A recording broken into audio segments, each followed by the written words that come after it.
நீங்க எப்போதாவது பச்சை பசேன்னு இருக்கிற வயல்வெளியில சூரியன் உதயமாகிறத பார்த்துருக்கீங்களா?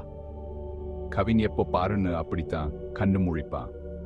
சித்தி பட்டண இயற்கை அழகுன்னு ஒரு சின்னஞ்சிறு கிராமத்துல அவன் வசிச்சுட்டு வந்தான். பறவைகள் பாரும், பட்டாம்பூச்சி பறக்கும், வாழ்க்கை ரொம்ப சந்தோஷமா இருக்கும்.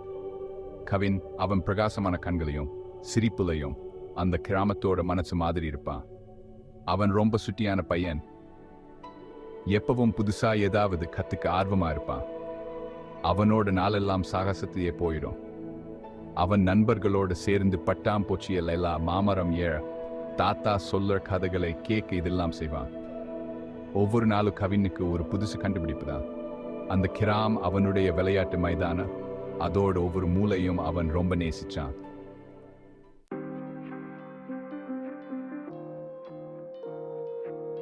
கவின் அப்பா, அம்மா, தாத்தா, பாட்டி கூட ஒரு சின்ன அழகான வீட்டில் வாழ்ந்துட்டு வந்தான்.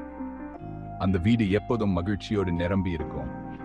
அவங்க பாட்டி சமைக்கும் போது சாப்பாட்டு வாசம் எல்லா இடத்துலையும் நல்லா வாசனையா இருக்கும். அந்த வாசனை மொத்த வீடையும் மகிழ்ச்சியோடு நிற்போம்.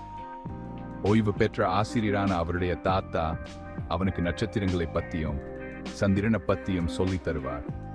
அவனுக்கு அப்பா, அம்மா, தாத்தா, பாட்டி எல்லாரும் அவனுக்கு நிறைய விஷயங்களை கத்துக்க முயற்சிப்பார்கள். வாழ்க்கை நல்லா தான் போயிட்டு இருந்தது. ஆனா எல்லா குழந்தைகளையும் போல கவினும் நிறைய கத்துக்க வேண்டியிருந்தது. அவன் புத்தகங்களை பார்த்து ஆர்வமா இருக்கும்.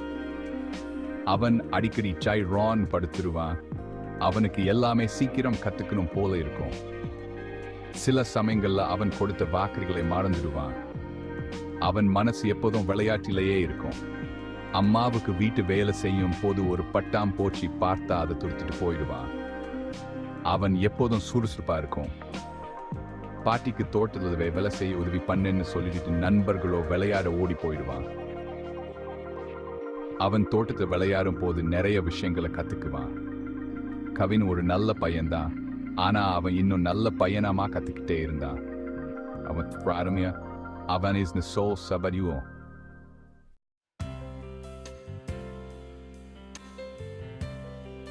ஒரு நாள் மதியம் கவின் ஊரு கிணறு பக்கத்துல தன்னோட ரொட்டி வண்டியை வச்சு விளையாடிட்டு இருந்தான். சூரியன் நல்லா உச்சத்துல இருந்தது. தூசி நிறைஞ்ச சாலையில நீளமா நிழல்கள் விழுந்துகிட்டே இருந்தது. திடீர்னு ஒரு சோர்வான குரல் கேட்டது. அவன் மேல பார்த்தான்.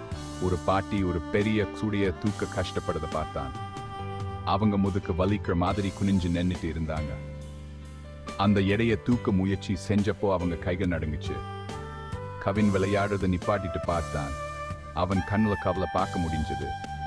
அது வரைக்கும் அவன் யாரும் அப்படி கஷ்டப்படுறத பார்த்ததில்லை. அவன் தன்னோட மறுபடி வண்டி அங்கேயே போட்டுட்டு அந்த பாட்டியை நோக்கி ஓடினான்.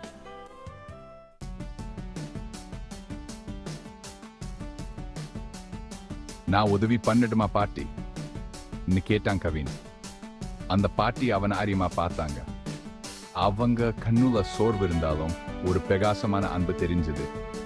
அவங்க கண்ணை பார்த்து சிரிச்சாங்க. ரொம்ப நன்றா தம்பி, அந்த கூடை நினைச்ச கனமா இருக்குன்னு சொன்னாங்க. கவின் சின்ன பையனா இருந்தாலும் பலுவான பையனா இருந்தான். அவன் தன்னோட ரொட்டி வண்டியை ஜோபுல வச்சுக்கிட்டு அந்த சூடையோடு இன்னொரு பக்கத்து பிடிச்சான். 2 பேரும் சேர்ந்து அதை தூக்கினாங்க. அது இன்னும் கனமாதான். ஆனா கவின் உதவி பண்ணணும்னு உறுதியா இருந்தான். அவன் அந்த பாட்டியோட பக்கத்திலேயே நடந்து போனான். அவங்க அடி எடுத்து வச்சா அதுக்கு சரியா அவனும் அடி எடுத்து வச்சான்.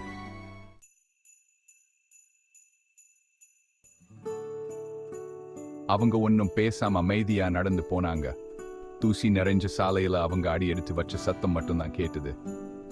சூரியனும் பிரகாசமா தான் இருந்தது. ஆனா இப்போ அந்த சூடு அதிகமா தெரியல. அவங்க அந்த பாட்டியோட சின்ன குடிசையை அடைஞ்சப்போ அவங்க கவினோட தலையை தட்டி குடிச்சாங்க. உமன் ரொம்ப நன்றிடா சின்ன ராசா, நீ ரொம்ப நல்ல மனசுக்காரன்னு சொன்னாங்க. கவின் மனசுல ஒரு சந்தோஷம் பரவுற மாதிரி இருந்தது. அது அவன் அதுவரைக்கும் அனுபவிச்சிடாத ஒரு மாதிரி சந்தோஷம். தேவைப்படுவங்களுக்கு உதவி பண்றது வேற மாதிரி சந்தோஷத்தை தரும்னு அவன் புரிஞ்சுக்கிட்டான். அவன் வீட்டுக்கு ஓடி வந்தான். அவன் மனசு ஒரு வித மகிழ்ச்சியிலையும் ஒரு வித உற்சாகத்திலையும் இருந்தது.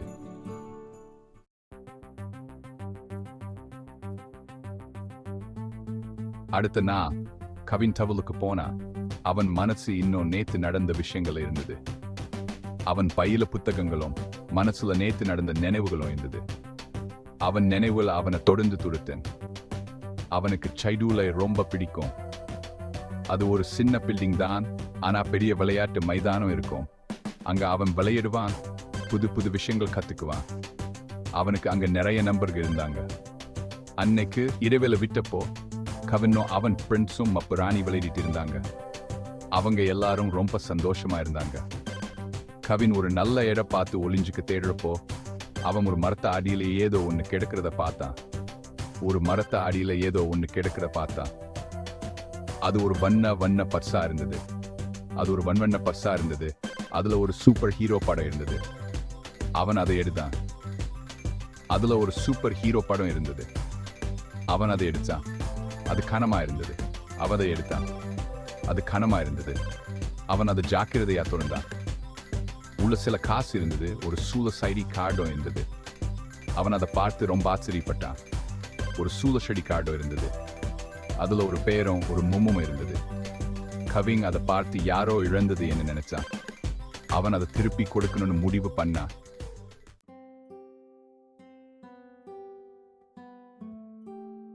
கவின் மனசு படப்பட வெண்ணடித்துச்சு. அவ்வளோ காசு அவன் அது வரைக்கும் பார்த்ததே இல்லை. அந்த காசு வச்சு எவ்வளோ மிட்டாய் வாங்கலாம்னு யோசிச்சான். ஆனா அப்புறம் அவன் அந்த சவல சைடி கார்டை பத்தி யோசிச்சான். அந்த பஸ் காணாம போனவங்க எவ்வளோ கவலைப்படுவாங்கன்னு அவன் நினைச்சு பார்த்தான். அவன் என்ன பண்ணணும்னு அவனுக்கு புரிஞ்சுது. அவன் ஓடி போய் டீச்சர் கிட்ட சொன்னான். டீச்சர் சில குழந்தைகள் சூடிட்டு நின்னுக்கிட்டு இருந்தாங்க. கவின் டீச்சர்னு கூப்பிட்டான். கவின் அவனால பேச முடியல. நான் இந்த பரிசு விளையாட்டு மைதானத்துல பார்த்தேன்னு சொன்னான். டீச்சர் கவின் பாங்க. அவன் கண்ணுல பெருமை தோணிச்சது. அவங்க அவர்கிட்ட இருந்து அந்த பரிசு வாங்கினாங்க.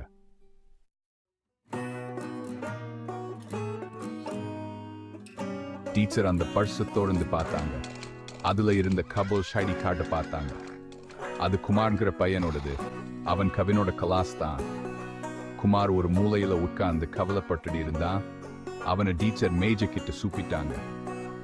அவனோட பர்ஸ் பார்த்ததும் அவன் முகத்துல ஒரு சந்தோஷம். அவன் கவினை நன்றி சொல்லிக்கொண்டே போனா. டீச்சர் கவின் நேர்மையை பத்தி ரொம்ப பாராட்டினாங்க.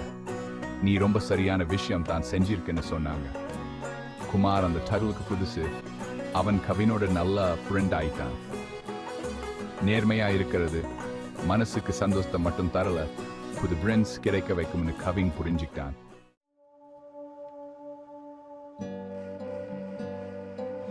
சபல முடிஞ்சு கவின் அவனோட புது ஃப்ரெண்ட் குமாரோட வீட்டுக்கு நடந்து போயிட்டு இருந்தான். சூரியன் அஸ்தமிக்கும் நேரம். வான ஆரஞ்சு நிறத்திலையும் ஊதா நிறத்திலையும் இருந்தது. அவங்க ரெண்டு பேரும் அவங்களுக்கு ரொம்ப பிடிச்ச சூப்பர் ஹீரோ பத்தி பேசிட்டே போனாங்க. திடீர்னு குமார் நின்னான். அவன் கண்ணுல குறும்பு பொறி தட்டியது. வீட்டுக்கு போறதுக்கு முன்னாடி நதியில ஒரு மாத்திரம் விளையாடுவோம் வா. கவினை கையை பிடிச்சு இழுத்துட்டே சொன்னான். கவின் யோசிச்சான். நதியில போய் தண்ணி ஓடுத பார்க்கறதும் பறவைகள் சூவுறத கேட்கறதும் அவனுக்கு ரொம்ப பிடிக்கும். ஆனா அவன் பாட்டிக்கு கொடுத்த வாக்கும் அவனுக்கு ஞாபகம் இருந்தது. இன்னைக்கு நான் பாட்டிக்கு தோட்டத்துல வேலை செய்ய உதவி பண்ணணும்னு சொன்னா. அவன் குரல்ல ஒரு வித சோகம் தெரிஞ்சது.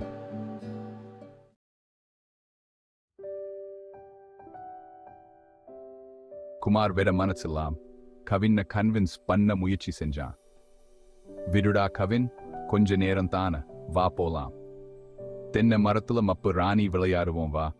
கவினோட கையை பிடிச்சு இழுத்துட்டே சொன்னான். கவின் ஒரு நிமிஷம் யோசிச்சான். அவன் வாக்குறுதி மீறினா பாட்டிக்கு பிடிக்காதுன்னு அவனுக்கு தெரியும். நான் பாட்டிக்கு வாக்குறுதி கொடுத்துட்டேன். நான் என் வாக்குறுதியை காப்பாத்தன்னு கவின் உறுதியா சொன்னா. கடமை முக்கியம்னு அவனுக்கு தெரியும்.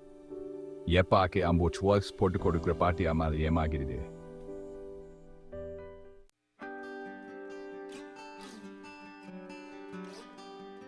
கவினோட கண்ணுல இருந்த உறுதியை பார்த்த குமாருக்கு புரிஞ்சுது. கவின் சொல்றது சரிதான்னு அவனுக்கு தெரியும். சரிடா, அவன் சோகமா சொன்னான். ஆனா கவினோட அர்ப்பணிப்பு அவனை மனசு தொட்டது.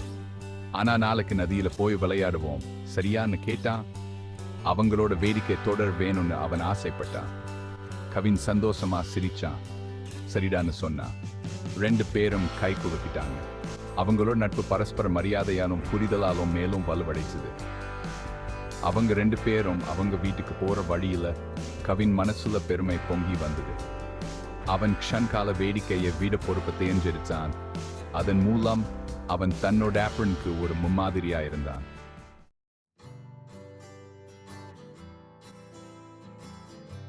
அன்னைக்கு சாயந்தரம் சூரியன் மெல்ல மங்கிய ஒளியோடு மறைந்து கொண்டிருந்தது. கவின் பாட்டிக்கு செடிகளுக்கு தண்ணி ஊத்த உதவி செஞ்சுட்டு இருந்தான்.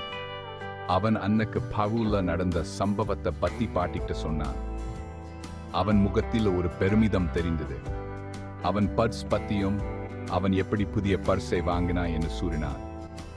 அவனோட புது பிரிண்டை பத்தியும் அவன் எப்படி புதிய நண்பனை சந்தித்தான் என்று விவரிச்சான். எப்படி அவன் தன்னோட வாக்குறுதியை காப்பாத்தினான்னு சொன்னான். அவன் தன்னம்பிக்கையோடு பேசினான். அவன் பாட்டி பேஷன்ஸ் அம்மத்தோடு கேட்டாங்க. அவங்க கவினின் ஒவ்வொரு வார்த்தையும் கவனமா கேட்டாங்க. அவங்க முகத்தில் ஒரு சிரிப்பு பிரகாசிச்சது. அந்த சிரிப்பு கவினுக்கு ஒரு பெரிய உற்சாகம் கொடுத்தது. அவங்க தோட்டத்தில் நடக்கும் போது அவங்க கையில் இருந்த வளைய சத்தம் கேட்டது. அந்த சத்தம் ஒரு இனிய இசை போல இருந்தது. கவின் பேசி முடிச்சதும் அவன் பாட்டி அவனை பார்த்து ஒரு நிமிடம் சிந்தித்தாங்க. அவங்க அவனோட தலையை அன்பா தடவி கொடுத்தாங்க. கவின், நீ எனக்கு ரொம்ப பெருமையா இருக்குடா, அவங்க பாசத்தோட சொன்னாங்க. நீ ஒரு நல்ல பையனா வருட, எப்பவும் சரியான செய்ய நீ முடிவு பண்ணுன்னு சொன்னாங்க. அவங்க வார்த்தைகள் கவினுக்கு ஒரு பெரிய ஊக்கம். அவங்க பாசத்தோட சொன்னாங்க, நீ எப்பவும் நல்லவனாகவே இருப்பாய். நீ ஒரு நல்ல பையனா வருட, எப்பவும் சரியானது செய்ய நீ முடிவு பண்ணுன்னு சொன்னாங்க. அவங்க வார்த்தைகள் கவினுக்கு ஒரு பெரிய ஊக்கம். எப்பவும் சரியானது செய்ய நீ முடிவு பண்றன்னு சொன்னாங்க. அவங்க வார்த்தைகள் கவினுக்கு ஒரு பெரிய ஊக்கம். கவின் மனசு பெருமையால நிறைஞ்சு போச்சு. அவன் பாட்டியோட வார்த்தைகள் அவனுக்கு ஒரு பெரிய ஊக்கம். அவன் பாட்டியோட வார்த்தைகள் எந்த பரிசு விடையும் அவனுக்கு மதிப்பு மிக்கதா இருந்தது. அவன் பாட்டியோட அன்பும் ஆதரவும் அவனுக்கு ஒரு பெரிய உற்சாகம்.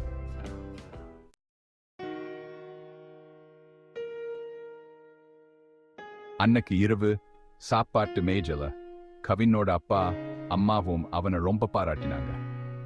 டீச்சர் கிட்ட இருந்தோம், பாட்டி கிட்ட இருந்தோம் அவன் கவினோட நல்ல செயல்களை பத்தி கேள்விப்பட்டாங்க. கவின், நீ நிறைய கத்துக்கிட்டு இருக்கன்னு அவன் அப்பா சொன்னார். அவங்க கண்ணுல பெருமை தெரிஞ்சது. நல்லவனா இருக்கிறது எப்பவும் சுலபம் கிடையாது, ஆனா அது எப்பவும் சரியான விஷயம்னு ஞாபகம் வச்சுக்கோன்னு சொன்னார். கவின் மனசு சந்தோஷத்தால நிறைஞ்சு போச்சு. நல்லவனா இருக்கிறது மத்தவங்க சந்தோஷப்படுத்துறது கிடையாது, அது நம்ம மனசாதி சொல்றது கேட்கறது. எது சரி எது தப்புன்னு சொல்ல குரலை கேட்கறதுன்னு அவன் புரிஞ்சுக்கிட்டான். அது அலட்சியத்தை விட அன்பை தேர்ந்தெடுக்குது, மோசடியை விட நேர்மையை தேர்ந்தெடுக்குது, க்ஷன்கால சந்தோஷத்தை விட பொறுப்பை தேர்ந்தெடுக்குதுன்னு அவன் புரிஞ்சுக்கிட்டான்.